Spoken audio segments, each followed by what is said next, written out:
Sup? Yeah. Today, I'm going to share two very bizarre missing person stories, and they're both very unique. In fact, the second one is so memorable, I think a lot of you will retell it to your friends and family because the ending is unexpected to say the least, and really paints a good picture of what strange, dark, and mysterious content is all about. But before we get into those two stories, if you're a fan of the strange, dark, and mysterious delivered in story format, then you've come to the right place because that's all we do, and we upload once a week. So if that's of interest to you, please sneak into the Lighthouse house and eat like 99% of all their ice cream, leaving just a very thin layer of ice cream at the bottom, and then place that nearly empty container back in the freezer. Hell no. Also, please subscribe to our channel and turn on all notifications so you don't miss any of our weekly uploads. Okay, let's get into today's stories. Dice roll. Dice roll. Sheesh! Sheesh! Sheesh!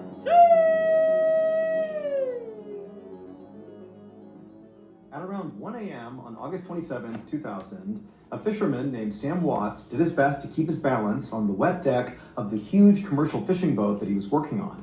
And as he tried to do that, he looked over at his crewmate, Michael Edwards, another fisherman, who was grabbing onto the mast as the ship rocked underneath their feet. Sam and Michael and the 4 other crew members on board this boat had just dropped their anchor 56 miles off the northeast coast of Queensland, Australia, and up until about an hour earlier, the sea had been very calm.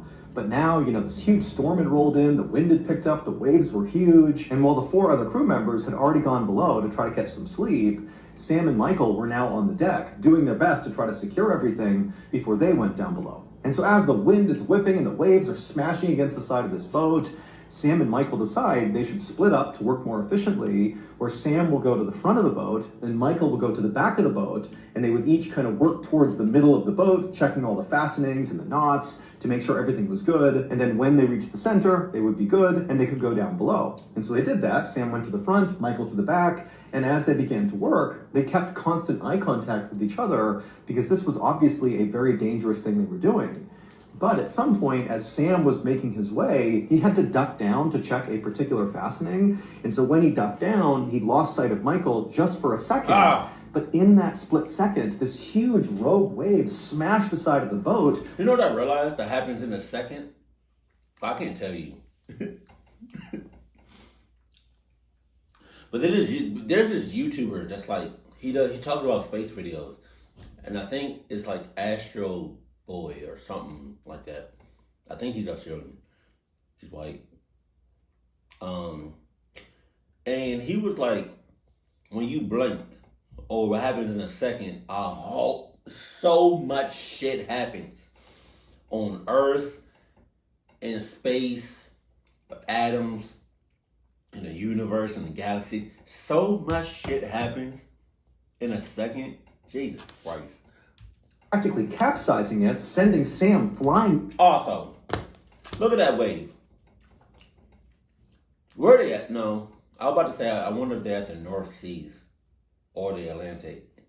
One of those is like really horrific, just big head, like the ocean is, nah.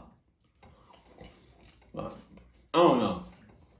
If I was in their shoes, you would have to pay me like,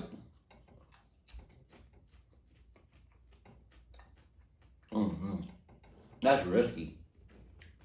Like $500 an hour, or give or take. Towards the railing, but Sam luckily grabbed onto the railing before being thrown into the water. And then as the boat kind of began to rock back to level, Sam instinctively looked back down the ship to look for Michael, and he watched through the darkness and the rain as Michael went careening off the side into the ocean. He hadn't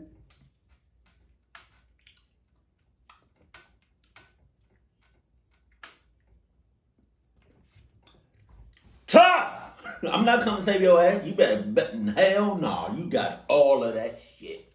I'm not gonna do it. I'm not gonna do it. You my boy. But once you in that water, nope. Nah. been able to grab onto anything. And so the instant the boat kind of leveled out again, Sam screamed for Michael, but he couldn't see him. And so he ran down below, woke up the whole crew. And so moments later, the crew was on the deck. They had their big spotlights out, scanning the water, through this big storm, looking for signs of Michael. And at the same time, the captain had come up and he was on the radio talking to police. And so several minutes later, a police boat managed to come out to the fishing boat. And at the same time, the crew is still desperately looking for Michael. They haven't found him yet. And now the police began circling around the whole area, calling out for Michael, throwing out buoys into the water in hopes of, maybe Michael sees one and grabs hold. But nobody could find Michael. He was just gone.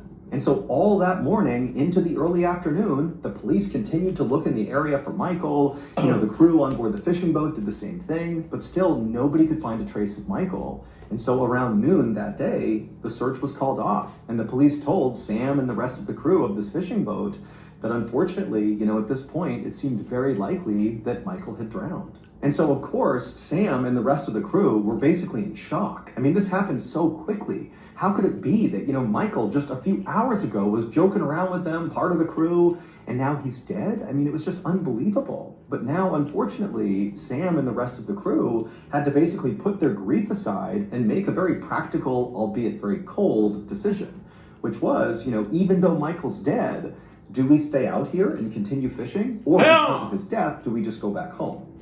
And you might think that decision was actually super easy to make. That of course, they would pack it in and go back home. How could you possibly stay out here and go fishing considering what had happened? But you need to understand, it cost a lot of money to go out on these fishing excursions, and they had just left, and so they had not caught anything. So they had spent all this money and they had no return from it. And these fishermen were not wealthy. In fact, honestly, they need... So, what y'all gonna do if somebody else tip over, fall out into the ocean, and they die? Huh? Oh. The money from this trip just to provide for their families. And so if they did turn around right now, it would really hurt all of them, and it would also make it really hard to get the funding again to go out later. And so after some pretty awkward deliberation, the crew decided that, we got to stay out here and fish. But the silver lining was, hey, if we stay out here for another day or so, maybe Michael... Another day? I thought they was going to be out there for I don't know too much about fishing, right? But I thought they was gonna be out there for 8, 9 hours, maybe 10 hours. I thought they was gonna be out there how people a 9-to-5 job. You know what I mean? You go to work 8, 9, 10 hours and you come right back home. I thought they was gonna be out there like that. Not no whole day. Body will float to the surface and we can at least recover him and bring him back home to his family. I'm not touching And so all day that day, the fishermen stayed out and fished, and they were very successful. One after another, they were catching these cod that were 6 feet long and nearly 100 pounds, flowery cods. But despite how incredible this was for their business, this was not a cause for celebration because they had just lost their friend the day before. And so it was a very somber day, and all day, all the fishermen really are looking out at the water, hoping to see Michael's body. But, by the end of that 24 hours of fishing, they didn't see any sign of Michael. And so they packed everything in and they headed back to port. They sold off all of their cod that they had bought. And then each of the fishermen went back to their families and grieved the loss of their friend. A few days later, a factory worker was standing in front of a fish processing line with this huge 97-pound cod right in front of him. Damn. This is one of the flowery cods that Sam and the other fishermen had caught 24 hours after their friend had gone overboard. 97 pounds? That's a big-ass, heavy-ass fish. Oh. So this worker took their knife and, like they did every day, all day long, began... Mike better not be in that fish. Mike better not be in that fish. Opening up this fish. And at some point, after cutting it open and looking inside of this enormous cod, the worker just stopped and couldn't believe what they were seeing, and then they began to scream. It would turn out, a few days earlier, after Michael had been thrown overboard during that storm, he very likely had been alive when he hit the water. But the area where they were fishing off the coast of Queensland, Australia, was known for having lots of sharks and saltwater crocodiles in the area. And so pretty much immediately, Michael was attacked by either a shark or a crocodile or maybe both. And during this feeding frenzy, as Michael's getting ripped to pieces, his head got ripped off and began to float away. And at some point, one of those huge flowery cods saw the head and ate it whole. And later that day, Michael's colleagues caught the cod who caught Michael's head. And so that factory worker who opened up that particular cod saw Michael's undigested head looking up at her, and apparently his face was fixed in terror with his eyes wide and his mouth open as if his final moment had been him screaming. Oh my God. But wait a minute now. Where's the rest of him? Where's the other body parts? Hell no. Some of you might know that before I became a professional, strange, dark, and mysterious storyteller, I was in the military. And while I was in the military, I definitely had some pretty wild experiences all around the world. But to be honest, what I remember most about my time in service was not any of my own exploits, but rather it was the insane stories I heard from other service members. Keep in mind, military service members are sent to some of the most isolated, desolate, inhospitable places in the world, and many times in those places, weird things happen. Unexplainable things, like borderline paranormal things happen in these places. Think being out in the middle of the ocean with absolutely nothing around and seeing lights pop. I can't imagine that shit. Hell no. Up in the sky and coming out of the ocean and seeing figures up on the mountains wandering around where there shouldn't be any people. I mean, there are insane stories out there from service members, but many of them are not necessarily told in the public. They're kind of kept within the military. It's like kind of part of military lore. That is the premise of wartime stories. And if that piques your interest, well, you're in luck, because not only can you right now go check out the Wartime Stories YouTube channel, but also, I personally hand-selected wartime stories to come under the Ballin Studios umbrella, and we've collaborated to make a brand new weekly podcast, the official Wartime Stories podcast, which is available right now. Go look up the Wartime Stories podcast on any podcast platform. It's free. All you have to do is look up Ballin Studios, and you'll find Wartime Stories that way, or you can direct search for Wartime Stories. Click on it, follow them, and give them a listen. It's an amazing weekly show with new episodes coming out every single Monday. Okay, back to the story. Oh, new episode came out today. That's what's up.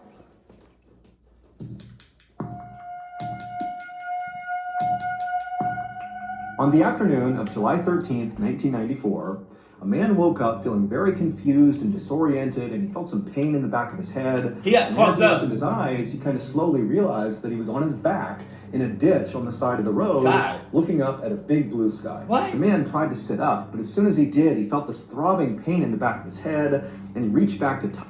That literally sounds like one of the scenes from the movie Hangover.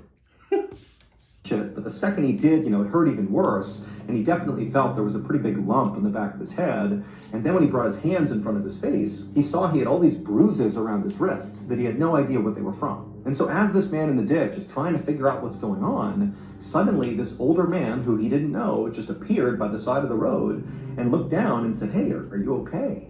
And so the guy in the ditch is looking at this guy. He's got no idea who he is, and he wants to say, like, what's going on? Where am I? Who am I? What's happening? But he couldn't find the words. It's like he just kept looking at this older guy, looking at his wrist and feeling his head and having no idea what's going on.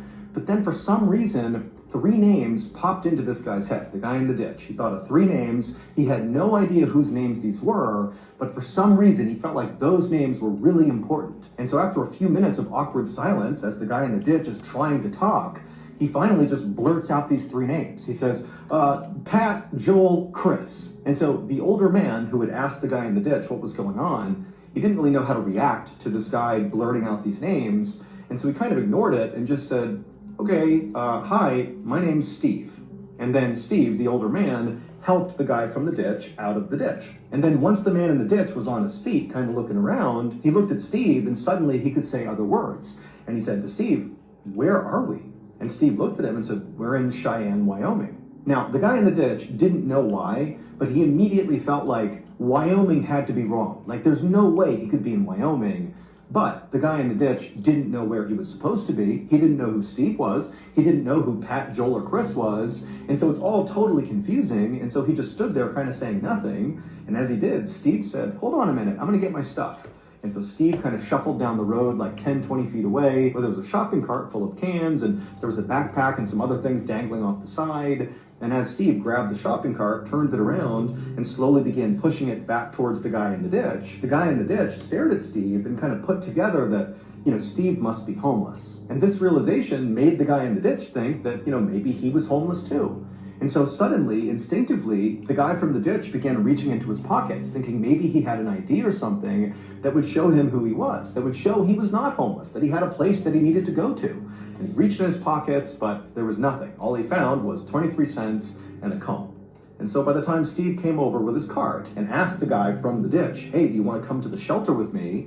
The guy from the ditch was like, okay, yeah, I'll go with you. And then once the guy from the ditch and Steve arrived at the shelter, when they went inside, the guy from the ditch had to introduce himself to the people who ran the shelter. And so he made up a name combining one of those names that was running through his head, Pat, with the color of the desk of the person who was asking him for his name inside of the shelter. And so he just called himself Pat Brown. And after Pat Brown got a room inside of the shelter, he went to bed that night, still having no idea what was going on, but he felt confident, if I just sleep tonight, I'll wake up tomorrow and I'll know what's going on. I'll figure out, what happened to me. But the next day, when Pat woke up, he was still completely confused, did not know who he was, had no idea what was going on, but he had the wherewithal to know that, something bad must have happened to him, and maybe he should go talk to the police, because maybe they would know if other people were looking for him or something.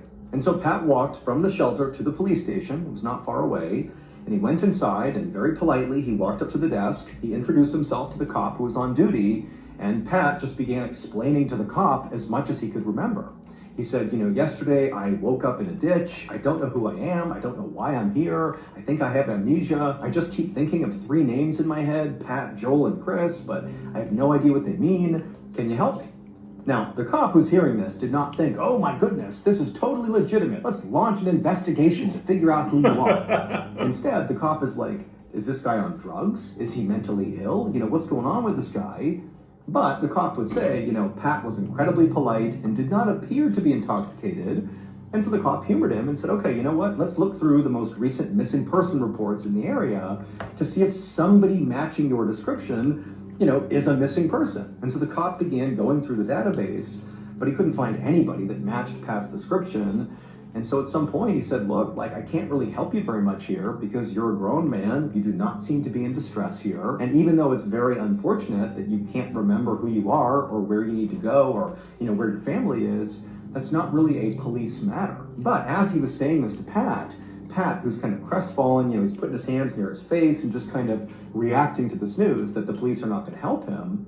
And the police officer says, hold on a minute, look at your hand. And so Pat looked at his hand and he saw, there was no ring on his left ring finger, but there was a pretty obvious callus where a ring should have been. It looked like, Pat must have been wearing a ring up until recently, and for some reason it was now off. And so the cop said, hey, it looks like you may be married or were married for a long time because you got that callus. But, beyond that, I'm sorry, there's not much else I can offer you. And so even though this was somewhat valuable information, it didn't really point Pat in any direction. And so he was about to turn and leave when the cop said, hey, do you want to ride to the hospital? Because it seems like you could be having some sort of medical event here. But Pat politely declined and just told the officer to please be in touch with him if anybody came calling looking for somebody that kind of seemed like him. And the police officer said he would. And so after this, Pat left the station and went back to the shelter and basically told himself, I'm going to stay here and just... I wonder if those three people that he named caught him up. Wait until my memory comes back, because at this point, that was kind of all he could do. However, weeks would go by at the shelter and nobody would contact the police looking for somebody like Pat Brown, and Pat wouldn't remember any more details. The only thing that kept coming into his head was those three names, Pat, Joel, and Chris, but that was it. And so finally, after a few weeks of no progress being made, Pat decided he would leave the shelter in Cheyenne and go to Jackson, Wyoming, because some other people in the shelter had talked about Jackson, Wyoming as being a place where people who don't have ID cards could get jobs and basically start over. And because Jackson was only a little over 400 miles away from Cheyenne, it was not unreasonable to try to hitchhike your way to Jackson. And so almost exactly 2 months from the day Pat woke up inside of this ditch, he began hitchhiking his way towards Jackson. And then when Pat got to Jackson, he was able to get a job without an ID. He got a job at a newspaper sorting mail and doing some clerical work. And at first he stayed in the shelter like he had in Cheyenne until he had saved up enough money to rent a room. And as the months went by in Jackson, Pat did begin to remember additional details about what seemed like his former life. He discovered while doing clerical work at the newspaper that he was able to use an adding machine without looking at it. It was like his fingers just knew where to go. He also discovered that he was able to do really complex math problems in his head. And then also, in virtue of being at the newspaper, he saw a lot of information about the stock market, and he actually seemed to know a lot about the stock market, even though he didn't know why. Also, while Pat was in Jackson, he started to feel this really intense compulsion to go to a Catholic church. And so he began going to Catholic Mass, and while he was in church, he just automatically began saying the prayers along with everybody else, even though, again, he didn't really know why he had that information in his head. But the biggest clue that came back to Pat while he was in Jackson was this recurring dream he would have, where he was at this campground somewhere, and this little boy comes around the corner and looks up at Pat and says, "Hey, Dad, Mom needs your help with Chris." And then in the dream, he responds to this child by saying, "Okay, Joel, I'll be right there." And so with all these clues kind of coming back into focus, Pat sort of felt like he had a grip on who he used to be. Based on the callus on his finger and on that recurring dream, it did seem like he was a married man who had at least 2 kids, Joel and Chris, and so his wife was very likely named Pat, or maybe Pat was another child he didn't know. And then also he felt like he must have been maybe an accountant or somebody who worked with numbers, based on the adding machine and understanding the stock market and complex math problems. And also he was a devout Catholic, because that's the only way he would know all those prayers. But despite kind of putting together who he seemed to be in his previous life, that didn't really tell him anything about what he should do now. Like, he didn't know where his potential family was, or where his job was, or where he should go. And so even though he had this kind of former life formed in his mind, he couldn't act on it. And so Pat's weird life in limbo in Jackson, Wyoming, just kind of continued to drag on. And so by the end of 1997, so by this point it's been 3.5 years since Pat has woken up in this ditch confused. He's still in Jackson, Wyoming. He still has no idea who he is. And it's starting to set in that unless he takes drastic measures here, he'll never figure out the truth about who he is. And so early in 1998, Pat does take drastic measure. He contacts a very popular TV show at the time called Unsolved Mysteries and asks them to please cover his story, because if they did, it would be broadcast across the country and maybe somebody out there would recognize him and come find him. And sure enough, when Pat contacted Unsolved Mysteries, they thought his story was totally insane and they covered it. Oh, Pat's shit. episode aired on April 10th, 1998, almost exactly 4 years after Pat woke up in that ditch. And on the day his episode aired, in a city in Indiana, 1,500 miles away from Jackson, Wyoming, a phone rang in a woman's house. And so she answered it, and it was her cousin, and her cousin told her, "Stop whatever you're doing and turn on the TV. Put it on channel CBS." And so this woman, she walks into the living room, she turns on the TV, flips it to CBS, and she sees an episode of Unsolved Mysteries is playing, and it's Pat Brown's episode. And this woman is staring at the TV, and she practically faints when she sees what it's about. But she stays composed and just stands there staring at the TV, so shocked she can't even say anything. And the whole time her cousin is yelling through the phone, saying, "Can you believe it? Oh my goodness." And then at some point on the TV, a phone number flashed at the bottom of the screen where the producers of the show told the audience, "Hey, if you know anything about this case, call this number." And so at this, the woman who's watching the TV, she hangs up on her cousin and she dials that number she sees on the TV. Pat's drastic decision to call Unsolved Mysteries would indeed solve the mystery of who he was. However, the truth about who Pat was is not what you think. It would turn out some of the clues that Pat had sort of naturally recalled in those 4 years that he was kind of figuring out who he was were indeed clues of his former life.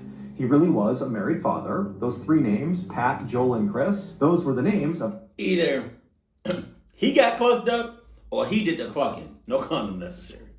his wife and his two sons. Pat was his wife, and Joel and Chris were his two sons. And he really was a devout Catholic, which is why he was able to remember all of those prayers. But some of the other clues he thought of over those 4 years, like his incredible aptitude for math, or the fact that he could use an adding machine without looking, or the fact that he understood the stock market so easily, those were clues about his former life, but specifically, they were clues about why Pat was in this position in the first place. It would turn out Pat Brown was actually a man named Carl Brodnick Jr. And Carl Brodnick Jr. was a wanted felon who had misappropriated tens of thousands of dollars from the advertising agency where he worked as an accountant.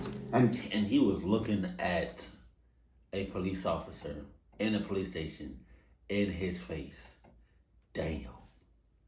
Carl had been under serious criminal investigation when he suddenly disappeared from his home in Indiana on July 8, 1994, which is 5 days before Pat Brown woke up in that ditch on the side of the road with a lump on his head, markings on his wrist, and having no idea who he was or what happened to him. Now, there has never been a perfect explanation for what actually happened to Carl, but if you think about this logically, his claim of having amnesia is very likely true. Why would a guy use amnesia as his cover story to flee the law, run to Cheyenne, Wyoming, and say, I don't know who I am, I don't know what happened to me, only to then, a few years later, go on national TV and out himself and totally make himself a target for the police? It doesn't make any sense. And then also adding credibility to this idea that maybe something happened to Carl versus Carl running off to save himself is we know that when Carl disappeared on July 8th, 1994 from his home in Indiana, he took out $1,000 in cash from his checking account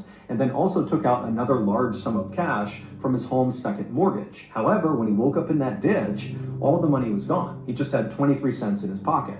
Now, after Carl vanished from his house in Indiana, police did go looking for him because he was under criminal investigation, so they wanted to find him. And they pretty quickly found his car 250 miles away from his home in a strip mall parking lot in Missouri, but there was no sign of Carl anywhere. And then right after the police found his car, they checked Carl's credit card and they discovered it had just been used in Colorado, so 900 miles away, to buy clothes. But when they went to that store and tried to find security footage of, when that transaction took place, there was no footage. And so there was no way of knowing if Carl really was the guy in Colorado making that transaction or if somebody else had his credit card. And then after that, there were no other leads. Nobody had any idea what happened to Carl. His family didn't know, the police had nothing to go on.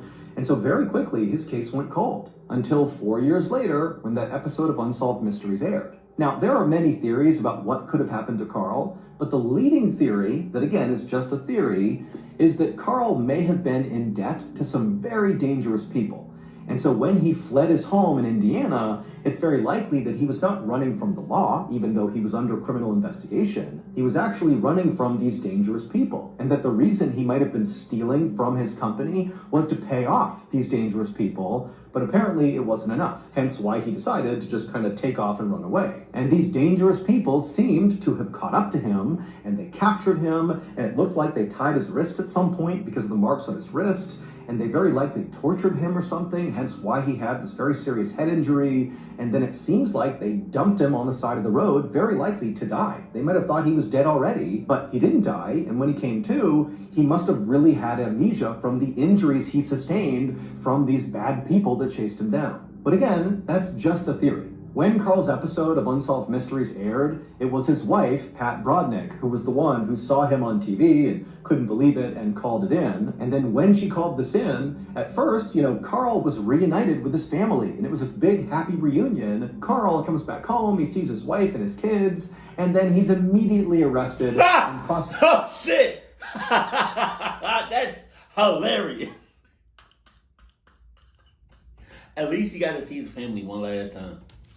For embezzlement. Now, ultimately, Carl would plead guilty to the charges against him, but he would say the whole time, I don't remember committing this crime. I don't remember anything. And so ultimately, Carl did not get sent to prison. He instead served time on probation. What? And then after it was over, he just went back to living as Carl Brodnick Jr., despite still having huge gaps in his memory. What? At least according to Carl. My ass.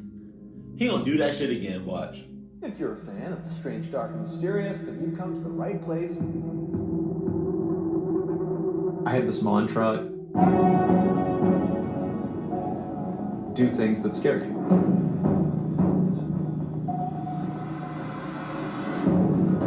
I am doing a full-blown tour across the United States. How do you feel about it? Oh, terrible, but that's why I'm doing it.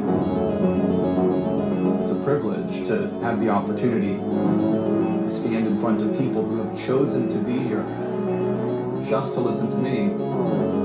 I want the people in the audience to be drawn into the stories I'm telling the same way they are at home.